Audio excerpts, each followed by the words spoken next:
Oh, motherfucker, you can't have my cornbread. That's for damn sure. Because if you try to take my cornbread, part 2 of my killing spree gonna begin up in here on your ass right now.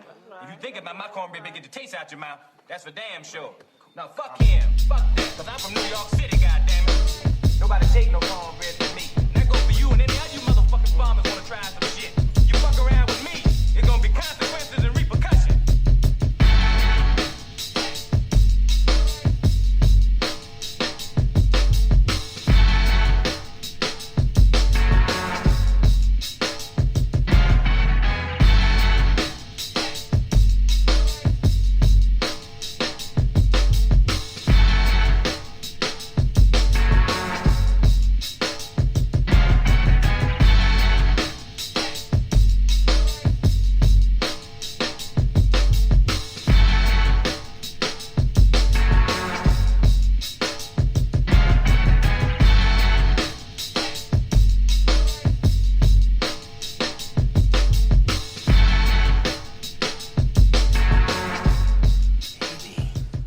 Haters gonna hate, and ain'ters gonna ain't.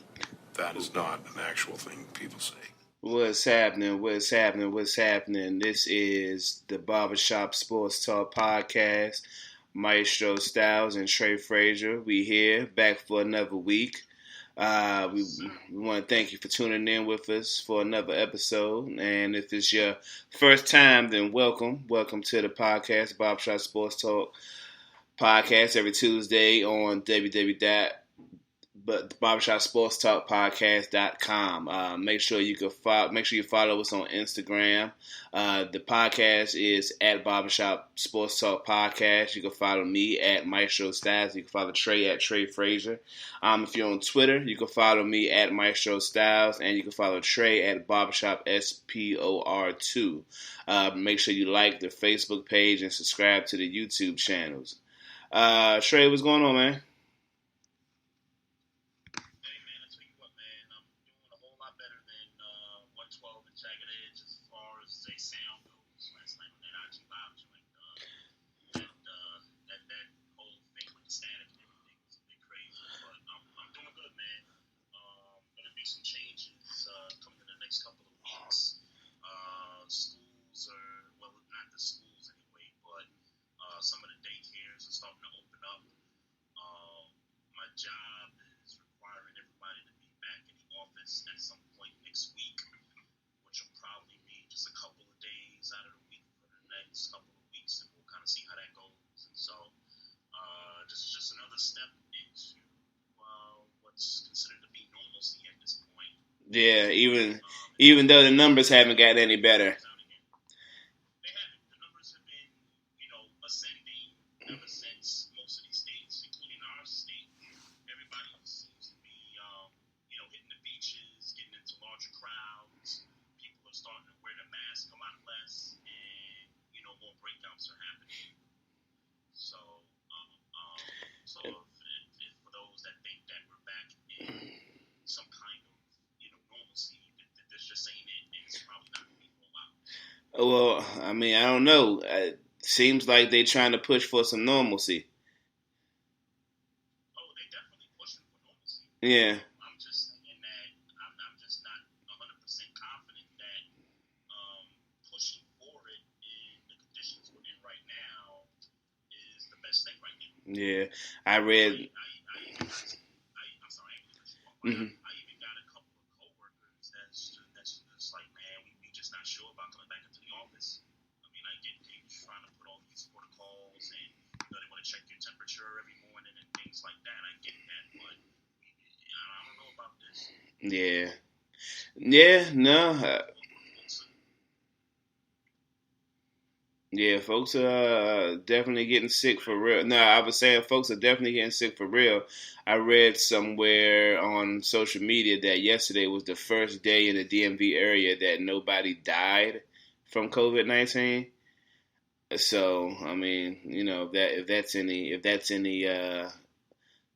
teller of, maybe some normalcy, there you go. But I don't believe it. Let's hope it stays that way. Let's hope, the trend, stays that way. Yeah. It's probably less confident that it's going to be like that, but at least that's something. At least, something to Yeah, lose into. yeah, because I mean, like you said, people getting tired of staying in the house. Yeah, they're tired of staying in the house. They're tired of not making money. Yeah, I think which is the more, potent thing that's going on is business owners don't like being controlled by mm. governments and, the people that are leaders at the top. So this is why you see most of these rallies, with white people with their guns in front of city halls and all this stuff. Yeah. And, it is what it is. Mm. But, man, if you're out there in the streets, man, just be careful. That's all we can. Yeah, that's a fact. That's a fact. Let me say what's going on to the mayor and Big Hair 303. What's going on in the chat room? Appreciate you tuning in. How you doing with allergies on your side? Allergies kicking my ass today. Oh, they was just kicking my ass yesterday. Yeah, I've been kicking my ass. Oh, they've been kicking my ass all day today, man.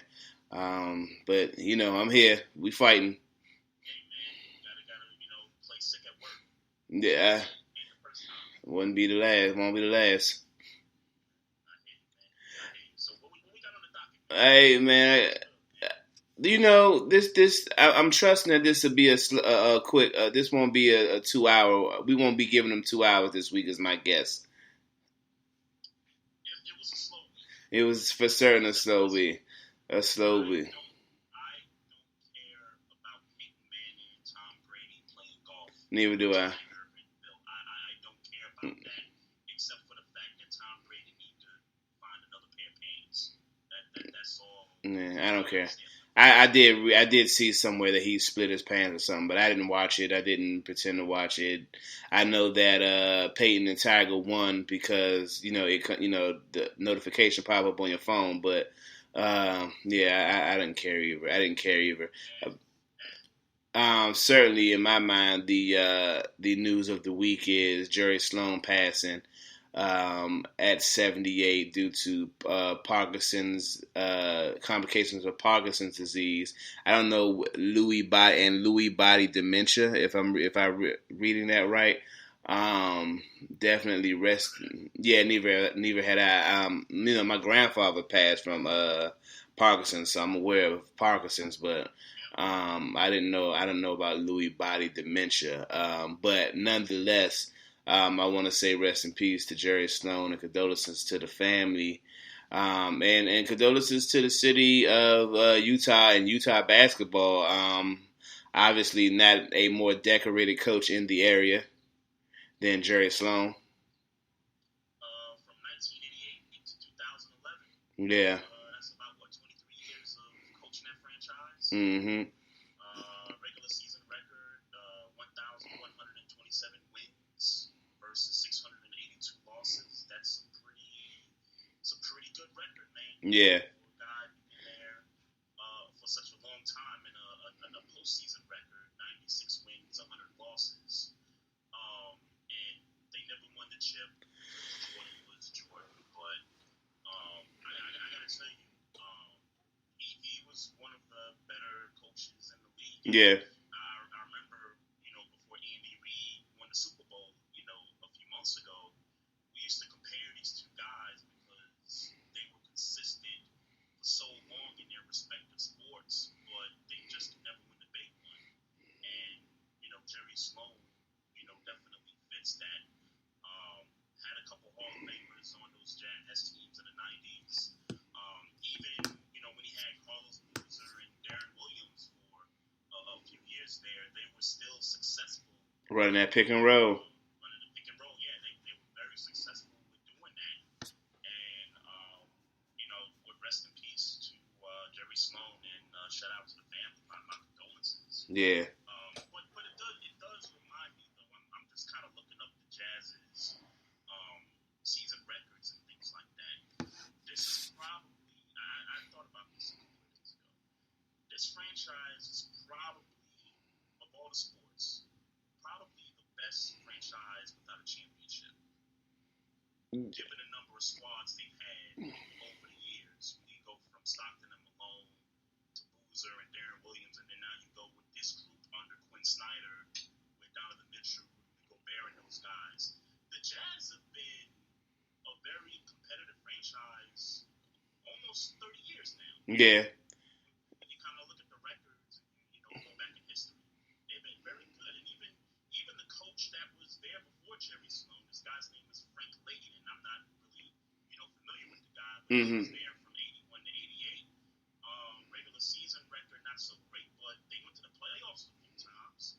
Had an 18 and 23 record, with the Jazz. So from 81 till now, they've been one of the more stable sports franchises in terms of just getting to the playoffs and being in contention for all this time. Yeah, I don't know if I could think of another team that what I would say is that when I think of, when me growing up watching basketball, when I think of consistency as a coach, it was definitely Jerry Sloan, particularly in basketball. But like when I think about, coaching carousels and like you could count, like sometimes it feels like he's still coaching the Utah Jazz. Like it don't even feel like, Quinn Snyder has fully filled the shoes, I guess. And I know they've had other coaches before him even. They had one guy, Tyrone Corbin, was there from 11 to 14. Uh-huh. And really didn't have much success under him. I guess they had that one series against the Spurs, and they got swept in the first round. I think that was 2012. Mm-hmm. I think they had, who was on that team? Al Jefferson, I think, was on the team, and Paul Millsap, and a few other guys was on that. So I kind of remember that series pretty well.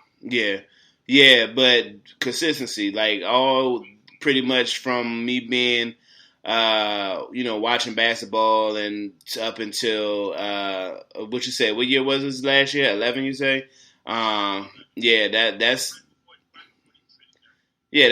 that's considered my basketball watching time. I'd say like 95 to about forever to about now, but. As long as I can remember Jerry Sloan being the coach. So he's always been like the model of consistency, being a coach in NBA basketball. So definitely rest in peace to Jerry Sloan. So breaking news. I don't know if you've if your phone's been beeping like mine has. The NHL has announced a plan for a 24-team playoff bracket that could start as early as July 1. Okay. So I did hear that they had a press conference at 4:30 today. Mm-hmm. I totally forgot about it because I went downstairs to go help the kids put the train set together, and I kind of tapped out of work and pretty much anything that was on my phone at that point. Right. So you're saying it's 24 teams? Mm-hmm. 24 teams. They're gonna do kind of they're gonna rank the top four teams, and seed them. I'm not really clear on how they're planning on seeding them. I would assume it's probably going to be by record. But it says something about a round robin tournament. Are you aware what a round robin tournament is?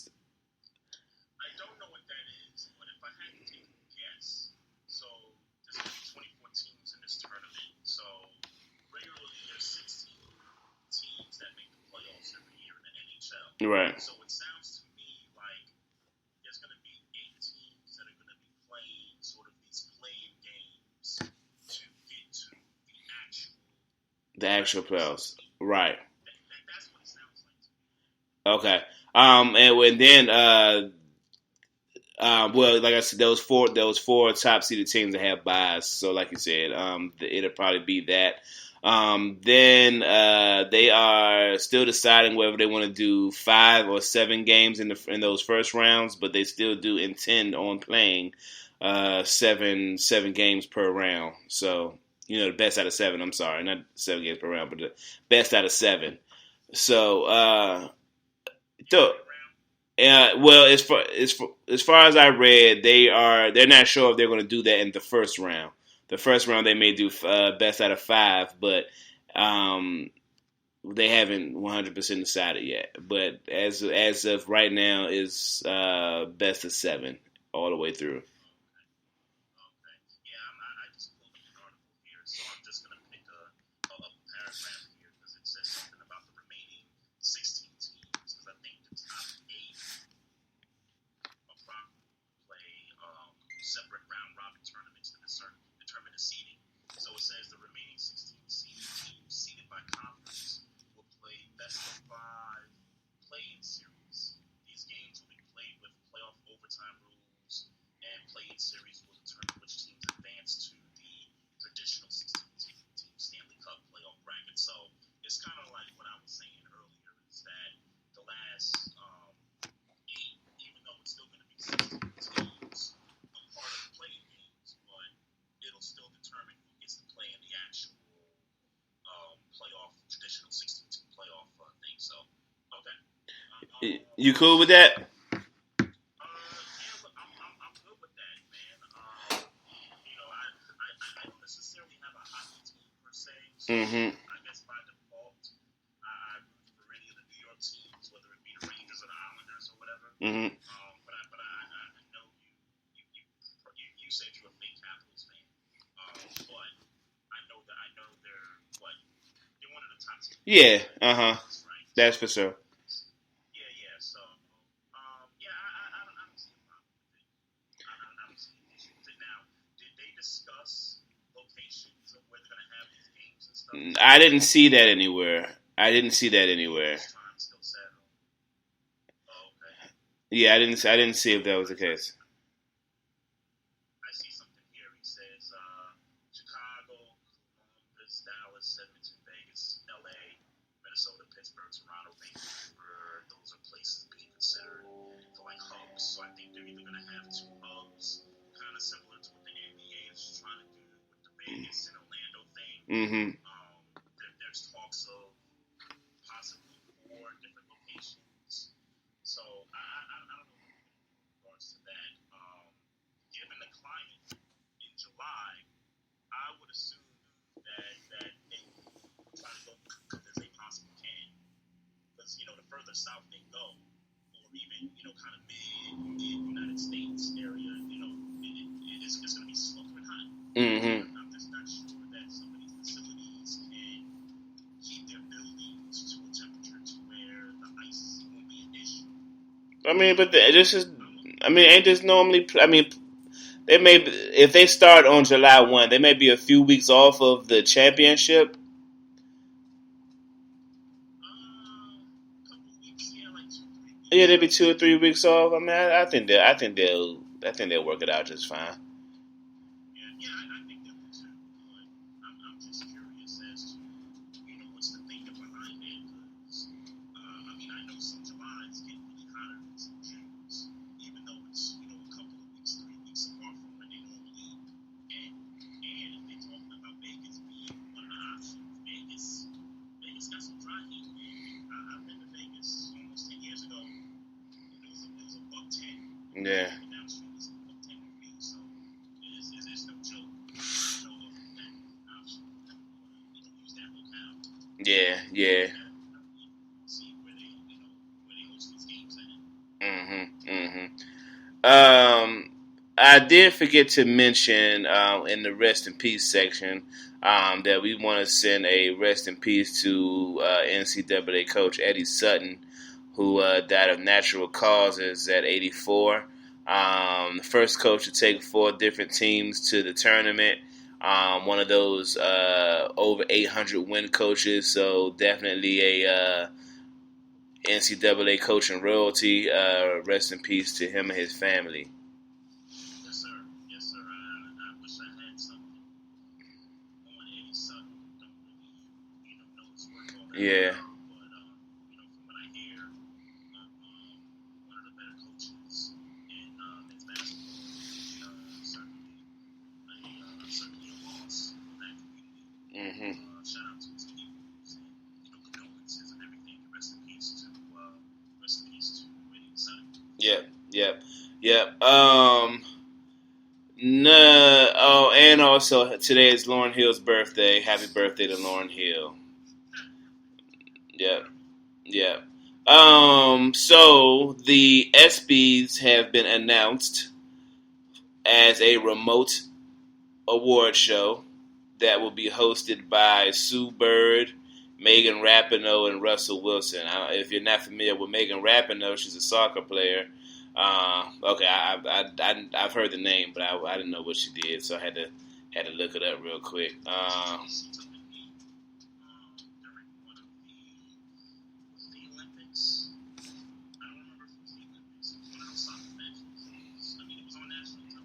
Okay.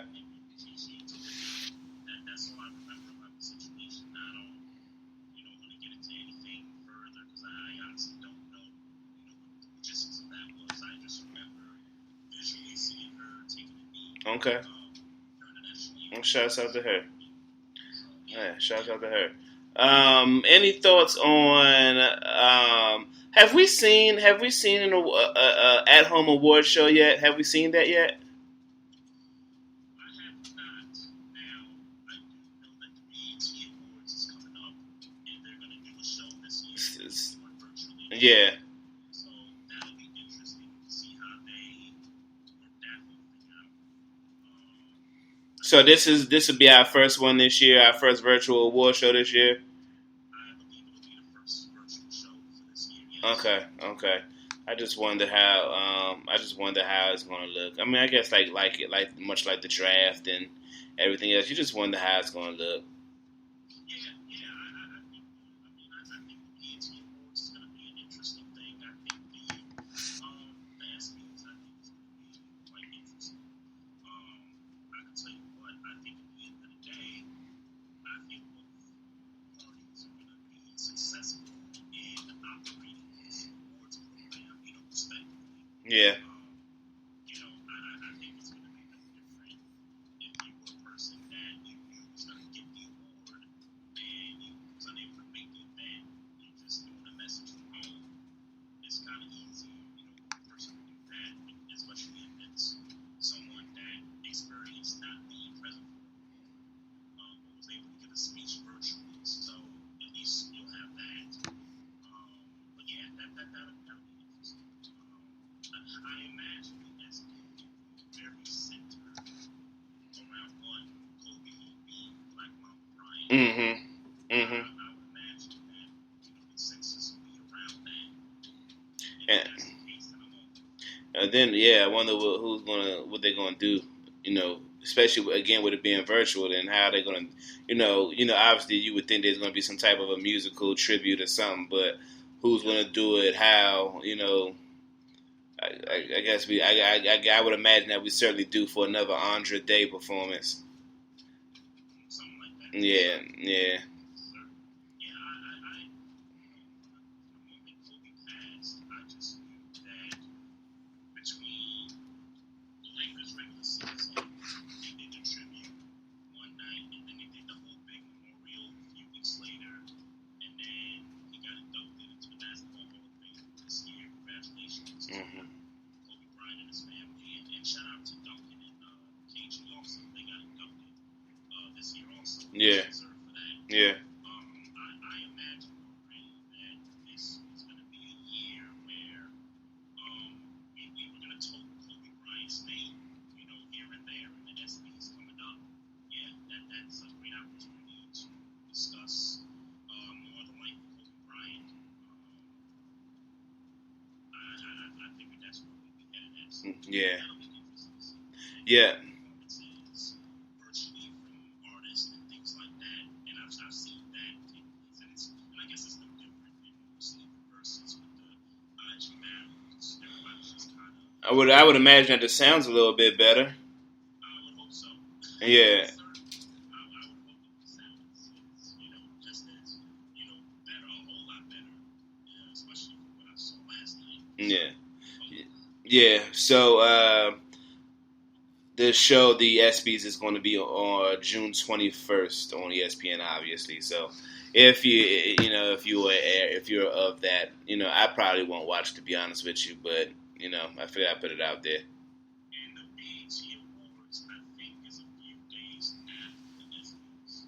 I don't remember if it's the 25th or the 28th, but I know they're Okay.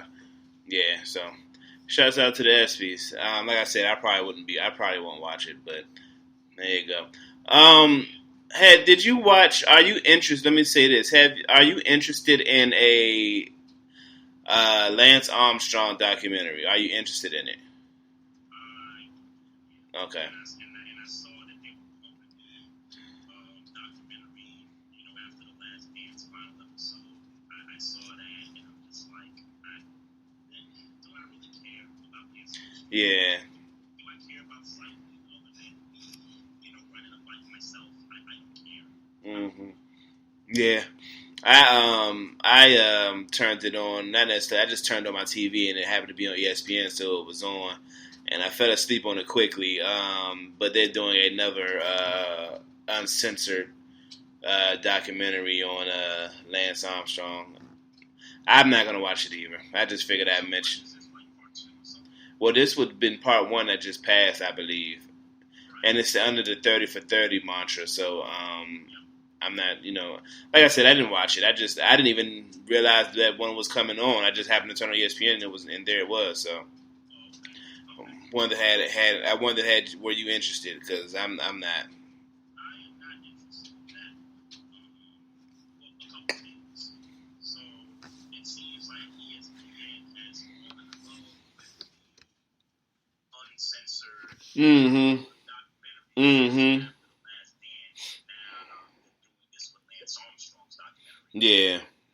One thing about ESPN, man, they do something, they stick right to it.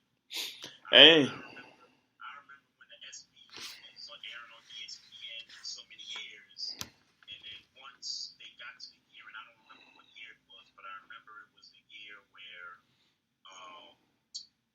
Bruce Jenner got the Woman of the Year. Woman of the Year award, and they decided we're not just going to air the award show on ESPN, we're going to air it on ABC on broadcast television.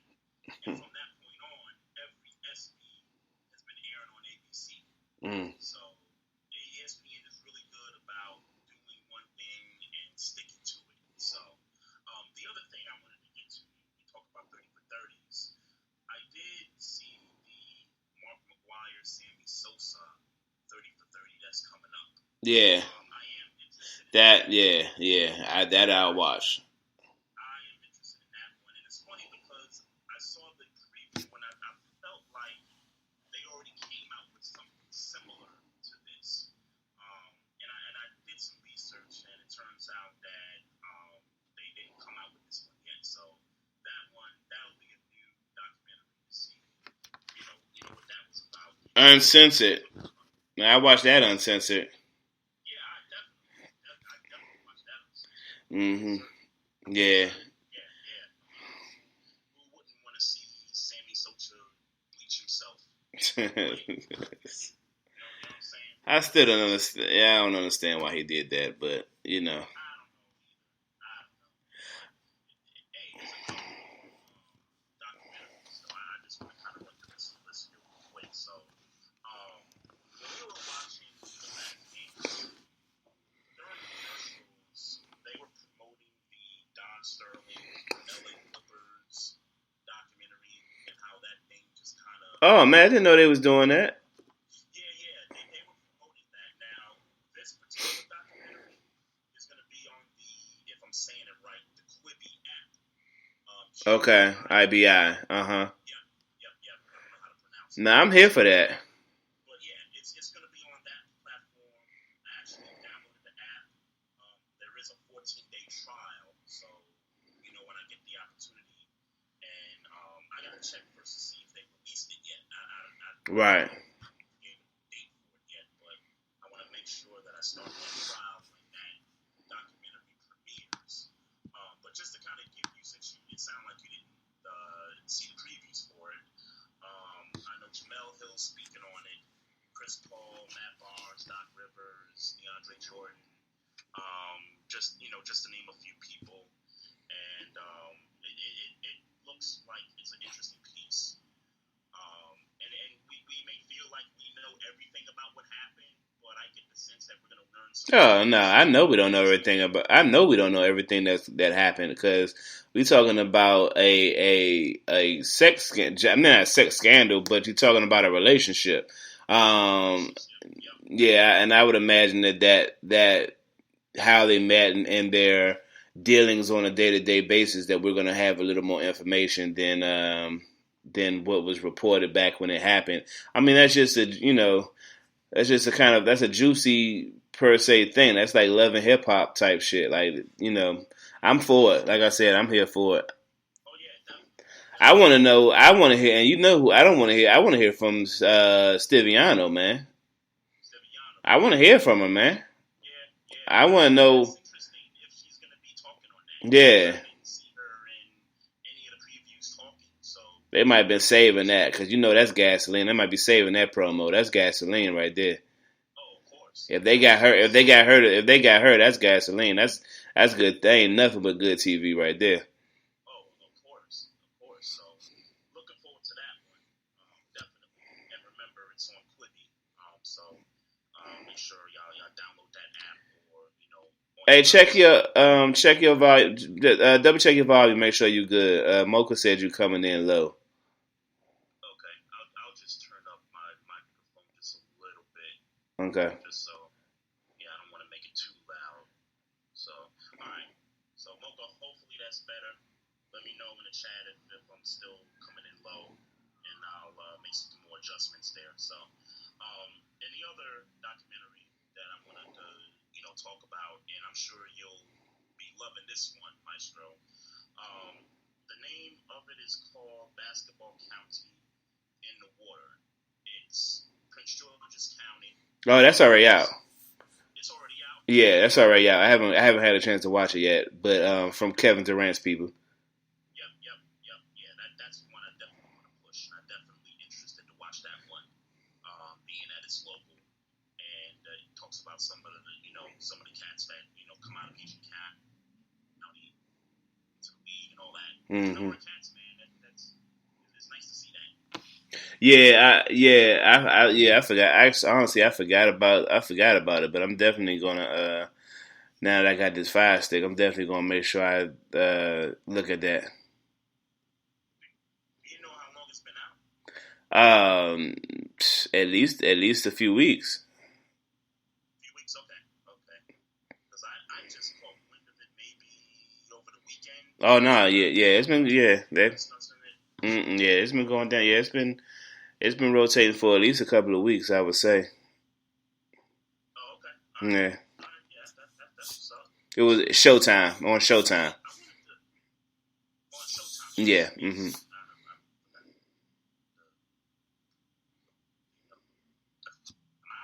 figured that one out because we don't have Showtime. Yeah, neither do I. Hey, you don't have Showtime? Nope. Don't worry, I'm still gonna get to watch it though. Because Showtime be having some of the best content. Yeah. You think so? Yeah, I mean, I don't think they're the best, but I think every now and then, some of this stuff be on point. I don't know. I don't. Yeah, I don't watch a whole bunch of TV, but yeah, Showtime is not my go-to though. Right. No, I got you. It's definitely not my go-to either. Yeah. Unless it's boxing. Yeah. But hey. Breaking up.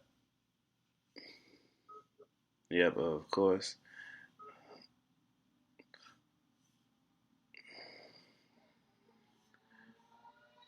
Trey, you there? All right, well, let me say what's up, Deacon Dale. What's going on while Trey figures out his weekly Wi-Fi? I see you in here. Deacon Dale, Mocha, and then Mocha. Well, I'll give you out what else I got on my list. And, it was probably his Wi-Fi, Mocha Bell. It probably wasn't his volume per se. Probably was his Wi-Fi. We working on it. So Joe Flacco, I love any opportunity I get to talk about Joe Flacco. As we all know that Trey has a bad habit of caping for Joe Flacco since that quote unquote MVP year in 2014. Joe Flacco has went from starting quarterback in Denver to now a backup. He signed a 1-year deal in New York. He's going to back up Sam Darnold as the backup quarterback of the New York Jets. 1 year, $1.5 million. That can grow to. Hold on, that's Trey right there, and I'm panicking. Hold on, Trey. You here? Yeah. That's all right. Yeah, I gotta figure out. I gotta figure out how to when you're calling. I don't know how to shut the ringer. Just be ringing all on the feed when you call back. But yeah. I don't know if it's overbearing, but I imagine if it's there, and it's irritating. Hold on for a second. Trey, you know what? It might have been my fault that you was not coming in clear. Oh, for real? Yeah, it might have been my fault the whole time because I had the Soundflower connection muted. Oh, okay. Yeah. Because I had the because my Wi-Fi definitely went out. So yeah, but I'm talking about this possibly. It went out for certain. You probably weren't loud and clear the whole episode. Oh, okay. Yeah. All right. Well, that explains it. So Mocha, hopefully you hear me. Yeah, I'm pretty sure she hears just as loud. Yeah, I'm pretty sure she hears now. All right. So when you hung up, I was getting into the Joe Flacco signing a 1-year deal to back up Sam Darnold. 1 year, 1.5. He could make up to $4 million with incentives, and if everything goes right, he'll make $4 million at the end of the year. But I just wanted a good reason to talk about how Joe Flacco is officially on the rest of his career's path as a backup. Yeah, and I'll be honest with you, I thought as far as the neck injury went, like I know we got the operation done last month. So that was interesting that somebody signed him, to a one year deal. And I'm more surprised that it's the Jets. You know what I'm saying? And I mean, I guess when you look at it from the organization standpoint, Sam Darnold missed some games last year due to mono, right? Mm-hmm. And they had Trevor Siemian start a game where he got hurt and was out for the season. Then you had a guy named Falk. I can't remember his first name, but he was terrible. Yeah. He was looking like garbage. This might actually be a good signing for the Jets if they, somehow run into this problem of not having Sam Darnold available to start games. Right. This is going into his third year, right? This is Sam Darnold's third year we're going into. Yep. And he's missed games every season he's played with the Jets. And so I think the Jets see it fit to have a much more reliable backup quarterback in this situation. And at this stage of Joe's career, that's really what he is at this point. Now, I would have thought he would have just been like, you know what, I got paid, I won a championship. What else is there at this point? I got the neck injury, I got surgery, and what they say about necks is, one good hit and you could be done for life. Right. In terms of being paralyzed. So I'm surprised that he still wants to, engage in football activities professionally. But looking at it from the Jets' perspective, this is probably what they needed to do because of what they witnessed last year without Sam Darnold. Mm-hmm. And trust me, this is where he needs to be at Joe Flacco, I mean, everything is back in its natural order with him being a backup and not a starter. But while he's back in position and the world is normal again, this is a good pickup for the Jets, man. $1.5 million to sit in there and give Sam Darnold game and maybe play a game or two.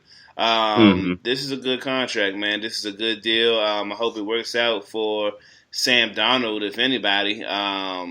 Why he gets to absorb. Yeah, the Jets want Darnold to start all 16 games. Let's be clear. Yeah, 100%. But you feel much better about Joe Flacco starting 1 or 2 games than you do about Trevor Siemian, even though he's had starter experience. You feel better about Joe Flacco than you do a Trevor Siemian. And to defend Trevor Siemian just a little bit, he got hurt in that game against Cleveland. That was the first game he, came in to fill for Darnold, and it just so happened that he got hurt and he was out for the season after that. So who knows if he would have started a few more games, what he would look like. But clearly, when we saw the other kid in there, yeah, definitely. But clearly, when we saw the other kid out there, he was just pure garbage. Yeah. So yeah, the Jets had to make this move. 100%. And no, Cam Newton is still a starting quarterback. Cam Newton needs to go start somewhere. Yeah, but it's starting. I get it. I get it. It's starting to seem more and more apparent that maybe he won't start anywhere this year. Yeah, it's definitely looking like that. I mean, we'll see what happens with these training camps, and if one of these starters goes down, then there'll be an opportunity for Cam. Yeah. I think the unfortunate part about it is that he won't have but so much time to look at a playbook and get reps and do all kinds of things like that. And then we'll be back, and then we'll be back saying he ain't shit, huh? Well, I won't be saying that. I mean, you know how it go. You know how it go. If he go in there and start playing, if he gets a job, I don't know, say God forbid, on a sense of Minshew getting hurt, but if he go to Jacksonville for whatever reason, on short preparation time, and he's not as good, or he's not an MVP for him, then we'll forget about the fact that he just came in and started playing football. Oh yeah, the perception will be, see, we told you Cam Newton's no good anymore. Right. The reality is that he just won't have the time to prepare. Yeah. But I hope that's not the case. I hope he gets somewhere where he gets time to prepare. Yeah, I hope so too. Yeah. I really do, man. Hey, I want to switch back to the NBA for just a moment. And you brought up the NHL and their playoff format. I am all for the NBA doing just scrap the East versus the West.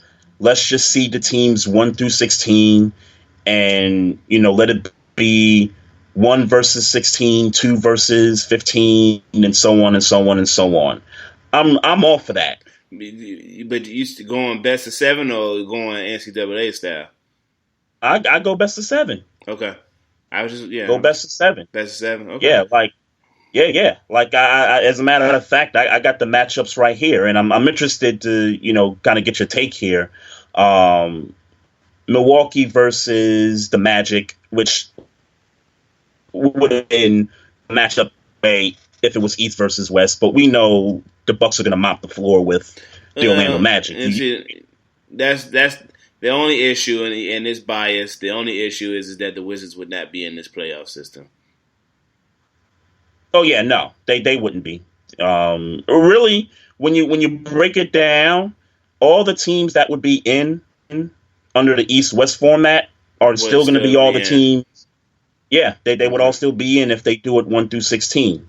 Okay. It's just that the matchups will be different. Like it'll be Lakers versus Nets, Raptors versus Grizzlies, Mavericks versus the Clippers, which I think would have been a matchup anyway in the West.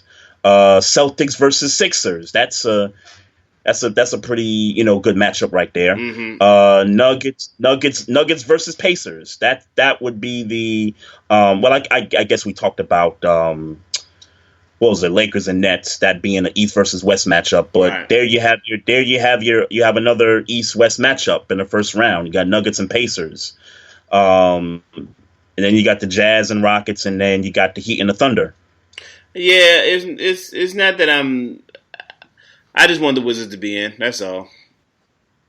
I hear you. I hear you. I wonder how many games back they were. I think there was like before all two or this. three behind the Magic. 2 or 3? I believe. Okay. No, I don't. There might maybe less than that, to be honest. Mm-hmm. Yeah. But that's it. But if I was being objective, I'm fine with that. I'm fine with that. 1 through 16. 1 Okay. through 16. Yeah. And best of 7. Yep. The Wizards were 5.5 games back of Orlando. Second. The Wizards were 5.5 games back of Orlando. Okay, I thought we were closer than that. Okay. All right. Yeah, the Magic's record is 30-35. The Wizards' record is 24-40. So the Magic's actually played one more game than you guys. Right. So, but even still, if you add one game to the Wizards, that's still at best 4.5 games. Yeah. Still. Yeah. And did you hear what Damian Lillard had to say about coming back to play? If they did it NHL, now obviously if they do it the way you're proposing, they wouldn't be in. But do they have a shot of being in if they do it NHL style? Well, let's see. I guess you kind of can't do it though. Yeah, I don't think they. You're talking the 2014 thing, right? If you're talking 24 teams, then yes, they'd be in because they'd be in because you're talking number 9 seed in the West.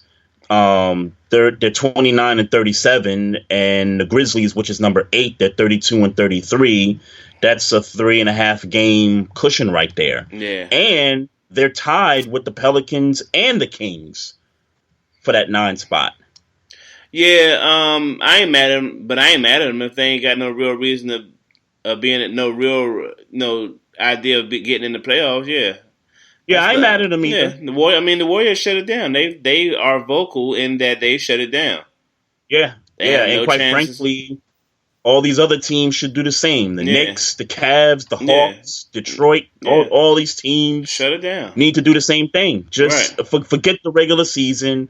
Let's go to the playoffs. Let's get this done because what the NBA doesn't want to do is they don't want to run up against the first week of football. Mm-hmm. They don't want to do that. Yeah. So just let the teams that have a chance at a chip play the playoffs, and the teams that's out of it. And even if you're 3.5 or 5.5 games out, hey, so what? Just come back. Just come back next season, and we'll see how that shapes out to be. Yeah. There have been people pushing for this playoff format for quite a while now. Just seeding the teams 1 through 16 and kind of scrapping the East versus West. Mm-hmm. I think if this thing gets some, and if they do it, I don't think they've signed off on it yet. But if they do this, and this thing plays out to where there's some excitement with it, then I think there's an opportunity to where the league can make this change official and kind of keep it moving forward. Yeah. I don't know, man. I ain't gonna lie. I'm about to change. I'm about to shift on you real quick. Let's do it. How do you feel about Bradley Beal going to the Nets? Oh man, something just popped up. Something just popped up on my phone and reminded me about Yes. There's conversation about that. Yeah. Man. Wow. I would, if I'm the Nets, I'm definitely making that move.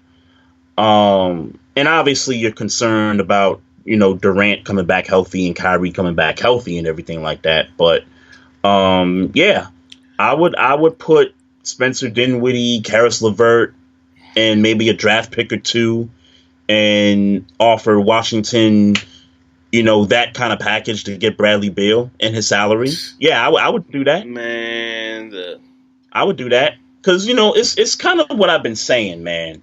Bradley Beal has just been balling this season, and we ain't gonna get a chance to see him in the playoffs, man. Yeah. And I'm like, yo, get that dude to a contender. I've been saying that for a long time. Well, but John Wall just came out and said he 100%. Oh yeah, that's what John Wall said. He 100%. Okay, and in the Eastern Conference, him and Brad Beal, they could get the Wizards back in contention for playoffs.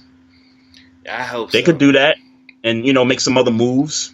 Probably deepen the bench a little bit. Yeah, they could in the East. They could do that. I mean, I still don't see them beating no big dog like Greek Freak. I don't see them beating Greek Freak. I don't see them beating. Nah. I think they could beat the Raptors with Beal and Wall. Of course, but I don't think they could. I don't think they could beat the Celtics. You don't think they could beat Boston? With Wall, yeah, I think they could beat Boston with Wall. But I was talking about I don't think they could beat Brooklyn with. That's true because the Nets at that point would be a top 4 seed. Yeah, if all guys are healthy. Oh, so yeah, healthy, yeah, that's true. That's true. Yeah, I don't think y'all beating the Sixers with all that size. But I don't know, man. I think you got Thomas Bryant fucked up. Thomas Bryant is all right, man. Yeah, all right, but there's some trees in Philly, man. I don't know. I mean, and you know, Horford ain't look the same. Wash, man. Yeah, Horford ain't look the same, man. I don't know. I don't believe them dudes like you do. Yeah. I believe in them in terms of they could get the team to the playoffs, but as far as championships, man, that went out the window when they let Jimmy Butler go to Miami. That's a fact. And they let JJ Redick. That's a fact. I got one more thing. I don't know how many things you got, but I got one more thing. This one. I got one more. All right, this one. I'm curious if it's the same thing. Go ahead. So Kendrick Perkins is on Twitter, I guess, and I guess it made first take today, and I didn't know that this was a real question, but apparently it's a real question. And then when I thought about it, I had to think about it. Who's better, James Harden or Steph Curry?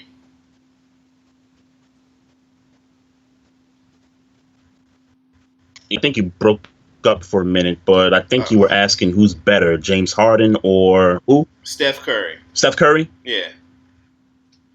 James Harden. Okay. James Harden's a better player than Steph Curry. All right. So at first thought, I thought Steph Curry, but then when I thought about it, I was like, I think I would go James Harden. Now, if we're talking about a team effort, maybe I would want Steph Curry better, but then you'd have to have good people around you. Like, I can't see Steph Curry taking James Harden's place in Houston and being as good as he is in Golden State. Right. Nah. Yeah. Because Steph Curry would have dropped 40 plus every night. And I'm just not sure. He can give me 30. Curry could give me 30 a game, but I'm just not sure he can give me 37, 38, up to 40 points a game. I'm just not sure he could do that. Well, I think he would score the points. I don't know that he would be able to help with rebounding.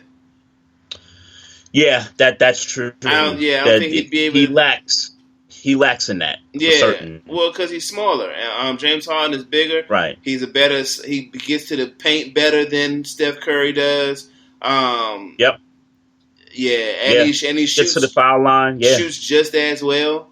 Obviously not better, but shoots just as well. We could take James Harden's style of shooting or consistency with shooting over Steph Curry if you tell him we were going to get rebounds too and foul shots.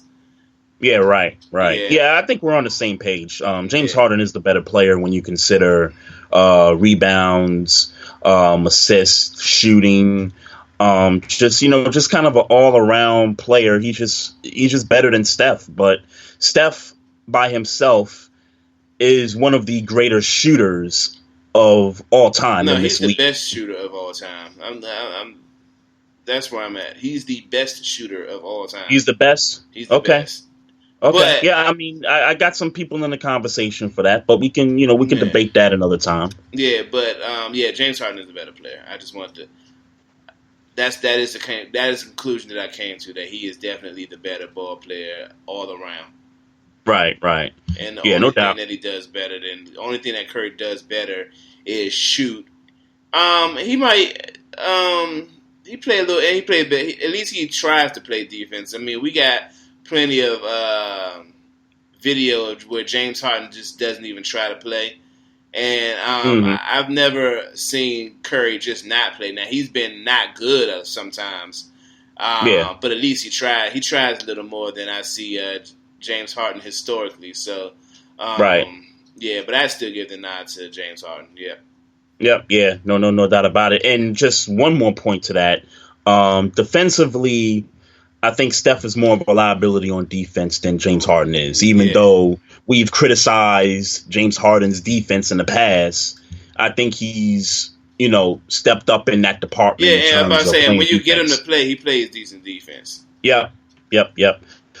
So, Patrick Ewing has been, getting all this smoke from Charles Oakley, Derek Harper, Chris Childs, and even, folks on the Last Dance documentary, and people want to take shots at Patrick Ewing and all that. Well, last week he made an announcement via Georgetown and announced that he did test positive for COVID-19, and he spent a few days in the hospital over the weekend.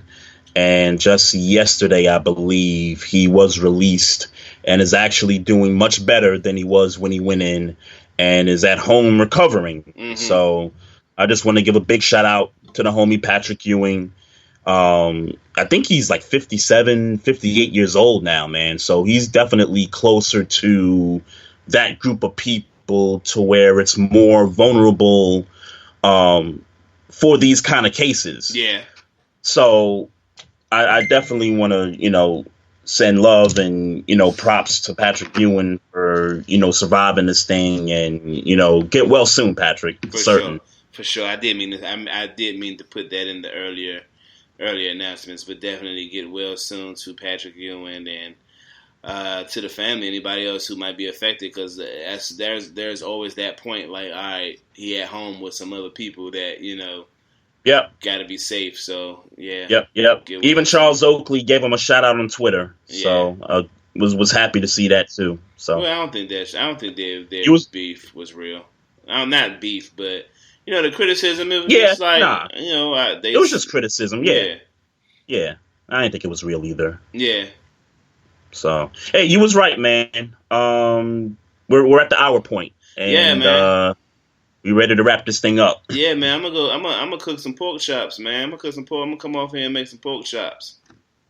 All right, there you go. I don't know what I'm getting into. With these kids downstairs, but it'll be interesting for sure. So, well, look, man, take us home, man. Yeah, man. I want to shout out everybody in the chat room. Uncle Bella, the mayor. Deacon Dale, what up, D? Big Kev. We appreciate everybody who was in the chat room. For those who weren't, you can make sure you catch us on the on demand on Spotify, on Apple Podcasts, Google Podcasts, iHeartRadio, wherever. Oh, here we go. I'm sorry, Trey. We're gonna make this podcast a little longer. Thank you, Miss Mocha Bella. You didn't watch Bounty Killer versus Beanie Man, correct? Fire! Yeah. I watched that joint. You watched the whole shit? Man, I watched the whole jump off band. Yo, that was the best versus battle of all the battles that they had. That's all I From the sound to the DJs, kind of coming in the intro, kind of getting the party jumping off a bit, and then being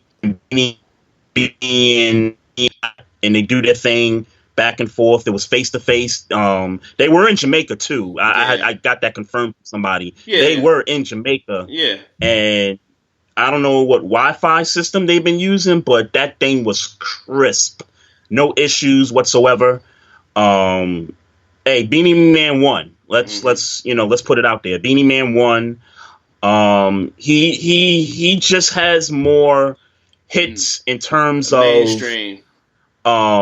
Mainstream hip hop, that kind of thing. When you play Girls Them Sugar, when you play the Maya joint, all that stuff. Even the Gorilla Black joint, he even played that joint. I forgot all about that track. He just got more of that than Bounty Killer.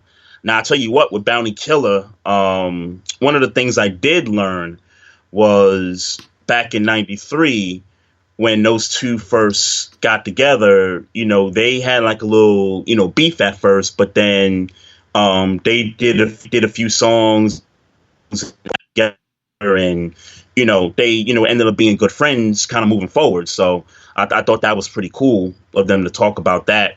Bounty Killer apparently did a track with Prodigy. He played it, and I can't remember the name of it, but I'm going to look up that playlist, and I'm definitely going to be downloading that song because that joint was fire. Yeah. The general consensus is that Beanie Man won.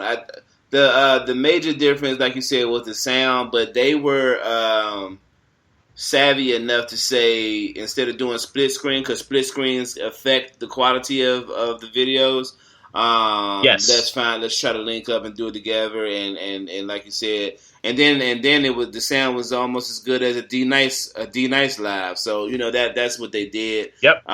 Making sure they came together to get the sound right. So that was definitely a plus. I will be fully transparent that I didn't watch the entire thing because I was in a session. So I got to go back to the replay and watch the entire thing. But I do have every intent of watching it. But like I said, congratulations to Versus again for their best one. Obviously, while we're here, Monday or yesterday. Go ahead and give your thoughts about last night. It's simple for me. 112, who I thought was going to win coming in, one coming out. And if for nothing more, then you just couldn't hear Jagged Edge's songs. Right. I know they got catalog and there's some. It was actually a couple of songs because I don't confess to be the biggest Jagged Edge song. I mean, the songs I know and like are the songs I know and like, but I'd be lying to you if I said I've ever listened to a Jagged Edge album front to back. So I certainly haven't. Yeah, I just haven't. With why I have listened to plenty of 112 CDs front to back. So I kind of knew what was going to happen, and 112 won. Yeah, it's that bad boy touch, man. I don't know what it. I don't know what it is. I mean, I don't know exactly what it is. I know that 112 just got too many bops, man. They got too many bops, man. They got too many bops. They got a lot of guest appearance stuff too. Yeah, I think that's the one thing about 112 that when you listen to their catalog last night, you're like, man, like. They've been featured in a lot of stuff, man, and it's been good. They've been on some good tracks featured. Yeah, facts. So, your opinion, who should be the next Versus, in your opinion? I know there's a lot of options out there. We've had brief conversations about this. Yep. Anything involving Missy, but anything involving Missy would be good for me. Unfortunately, the only good in my mind, Missy got to go see the Queen Bee, and I don't think that's really going to happen. And when I say Queen Bee, I'm sorry. Let me be clear because there's two. I was going to say, we're not talking about Little Kim. Yeah, we're not talking about Little Kim. Missy and Beyonce has got to be the next battle for me. Because I want to see Missy. And then when I think about a female who got a catalog that can compete with Missy is Beyonce. I can't really. I mean, maybe Janet would have a good catalog for Missy. But then it's like when you get into the rap stuff. Yeah. I don't know, man. I want to see anything with Missy. If you could find me a battle that makes sense with Missy, that's what I'm here for. Yeah, every week after these things, I'm always thinking of a new idea. Like last week, I know we talked about Buster as being an option to go up against Missy Elliott because that was a thing. There was a conversation about should the males go up against the females, and then that was one of the matchups that they talked about was Missy versus Buster. Based on how they've been doing the previous battles, my expectation is that it's not going to be Missy Buster, but I agree with you that Missy it's going to be tough to figure out who you pair Missy with. It's really going to be tough. I'll be honest with you. I if they went the route of male versus female, I thought of a guy like Wyclef to go up against Missy. And I know that's gonna and I know that's gonna sound, like like that Wyclef and Missy. But when you think about what both of these individuals do, they write, they rap, they sing, they produce. Why not Missy versus Wyclef? And I think some of Wyclef's songs that he produces, I think some of that gets slept on. Yeah. Like people forget he did Horse and Carriage remix. Yeah. People forget that he did Big Pun's It's So Hard. Yeah. Caribbean Connection with the other Big Pun track. He did a lot of joints. Destiny's Child's remix to No No No. People forget about some of Wyclef's production. So if you're telling me, so if you're saying somebody for Missy, and again, this is if they go the male versus female route, Wyclef, I think that's a good matchup. I'm with you on that. Missy versus Wyclef. I'm with you on that. Yeah. I'm just Missy would win, but I'm with you on that. That's yeah. Missy would definitely win, but I'm with you on that. That's a good battle. I think that's a good battle. Yeah, I think it'll be competitive, but again, Missy will win. And really, she'll win against anybody, really. I know you feel different about that. No, I don't. I find it hard who would beat her. Like I said, Beyonce. Maybe Janet. Maybe Janet would beat Missy. Maybe. Yeah, and the thing about these battles, right? So in my mind, I'm just thinking about if the artist qualifies or not. And that's qualification means you got to have 20 songs. Yeah. And they all don't necessarily have to be hits per se, but they got to be something that's at least hit the mainstream at some point.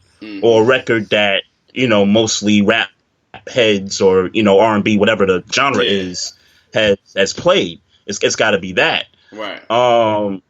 I feel like Beyonce and Rihanna's got to happen. Like I feel like if it's Beyonce, then it's got to be Beyonce and Rihanna. Yeah, it's got to be. Yeah, those two. I ain't against that neither. The next is Mary J versus Tony Braxton. I'm gonna get at the Mary. I like his second suggestion better. Mary versus Mariah. I like that suggestion better than Mary versus Tony. His third suggestion is Dipset versus State Property. You know what's funny about that? I thought about Diplomats in a battle, but I was thinking more Dipset versus G Unit. I was thinking about that. And I think what we saw last night, because here's the other thing I learned. I didn't know that Q and Darren weren't a part of 112 anymore. Yeah, I think I just learned that last night. Nah, they having some legal situations. Yeah, 112 has. Yeah, they've sang without them two for maybe 2 years. Wow. Okay. Nah, that's interesting. So to me, anyway, I think that kind of sets the bar for if you was a group back in the day and you don't have all the group members with you, the original group members, then you could still do a versus battle. Oh yeah. And I know that in G Unit, I know Lloyd Banks and 50 haven't been talking. I know Young Buck had been off of G Unit for a while. G Unit could still do a versus battle with Diplomats, and I even know some of the cats on Diplomats haven't been, seeing eye to eye on some stuff either. So, well, Joel is still in jail, as far as I know. Right? Yeah, I know that. And then, but as far as I know, Cam and Jim are amicable. Last I heard. Yep. Yeah. For some reason, G Unit versus Dipset is. Like, it seems like that's the more likely one, although I'm not mad about State Property versus Diplomats. I mean, because even State Property, Oskino ain't, rocking with them cats anymore. Yeah. But you could still, do it because Young Chris, Free, and even Petey, I think, still rock with them too. They could, they could get in on the live and, do their thing. Yeah. But as far as that G Unit versus Dipset, you probably have two of the more colorful hype men on the set with Freaky Zeke and Tony Yayo, doing the the joint. Yeah. But that the Mary thing though, right? I don't know why folks. It seems to me like folks are sleeping on Faith Evans' catalog for some reason, because I haven't heard people talk about Faith all that much. Well, who would you put her against? Now that you wouldn't put her against Mary. I would put Faith against Mary. Mary would clean the floor with Faith, dog. She would. She would. And I'll be honest with you. I'll be honest with 20 joints? Yeah. She does. Nah, I wouldn't do that to Faith. That would be a massacre. I would do who would I put Faith against? And that's the thing. Because, see, I'm looking at it from a standpoint is if you qualify, then you got to do it. So who would I put Faith against? Because when you think about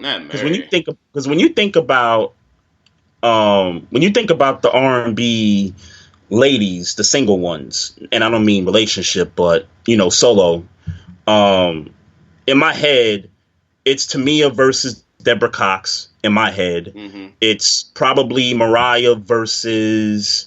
I've been kind of stuck with this one. Maybe Mariah versus Tony might work, or Mariah versus Mary, one of the two. But it just don't seem like there's one that's like a real contemporary to Faith. And when you really sit back and think about it, like she probably would have no choice but to go up against Mary. Nah. Or just don't do it. I mean, she got hits. Yeah, she got Bad Boy backing her. She don't got Murray hits though. No, she doesn't. And again, Mary would win. Mary would even early on when I thought about it, I thought Faith could be competitive, but after sitting and really thinking about it, she probably would mop the floor with her at the end of the day. Yeah, I don't want to see a floor mopping. That's why I'm saying no. I don't want to see no floor mopping. But it would be the anticipation. I think would be high though. I'm just talking about it being a good battle and that. I don't care. I got you. Yeah, I got you. But I think the anticipation level would be extremely high for that one. Sure, I just don't think that'd be a good battle though. Okay. Yeah. I'm just wondering who else Faith could go against, because in my mind, I even think it'd be a disrespect to Faith Evans if she went not even a disrespect to Faith Evans, but if you put Kelly Price up against Faith Evans would wash Kelly Price. Like, I don't even think that's fair to Kelly Price. Because Kelly Price don't got 20 records though. Yeah, I mean, that's true, too. Yeah. That's true. That's true. Alicia Keys versus Faith. Alicia Keys versus Faith. I don't know about that one. How you feel about that? I'm sitting here thinking, like, that sound like a better battle than anybody else you try to line Faith up against. I don't know, man. I just don't know if they're not contemporaries. I don't know if the music is the same. Well, the music don't got to be the same. Sure. I mean, based off of what we've seen in these versus things, I mean, everybody's been compatible up to this point. Yeah. I mean, all the battles up till last night make sense. What you mean? You didn't like last night's battle? No. I'm saying. Oh, you're saying everything has made sense. Everything has made sense up till yesterday. Right.